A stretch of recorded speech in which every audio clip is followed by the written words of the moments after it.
Hi there. So far we've talked about the first 2 buckets in the 3-bucket plan. This time we are going to talk about the last bucket, the wants bucket. I'm Colin for Colin About Money. Let's finish looking at the 3-bucket plan.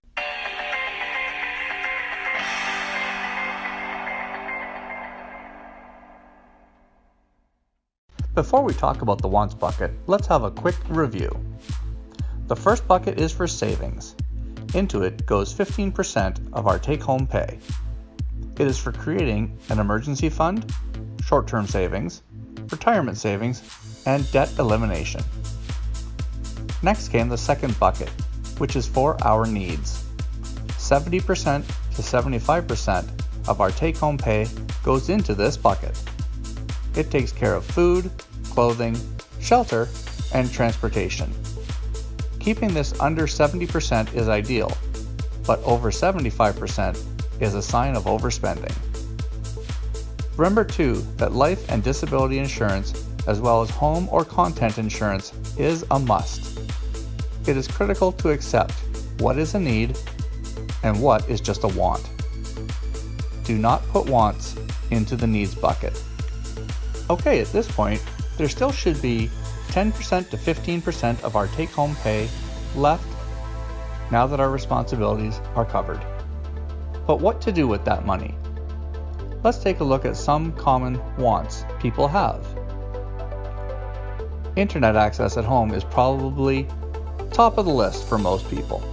It has become the primary source of entertainment. Cell phones also fall into the wants. Simply put, no one needs a cell phone. Some people might pocket this, but if you are honest with yourself, the purpose it serves can be handled by free alternatives. Subscription services, like streaming audio or video, can also add up, much like those cable TV package add-ons. Club memberships, which includes gyms or other recreational activities that have ongoing charges after you join, are also in there. These are some of the things that we trick ourselves into believing are needs.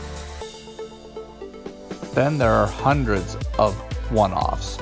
An evening out or a weekend getaway, even a vacation is a want. Anything you buy besides food, clothing, shelter, and transportation.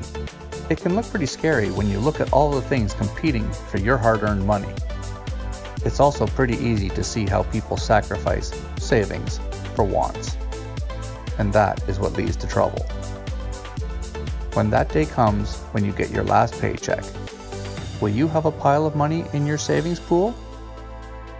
Or will the level be too low from overusing the wants bucket for instant gratification? Today is a great day to start towards financial independence. Implement a plan to succeed. You can do it, and you can still have an enjoyable life in the process. I'm Colin for Colin About Money. Start today by doing what works best for you.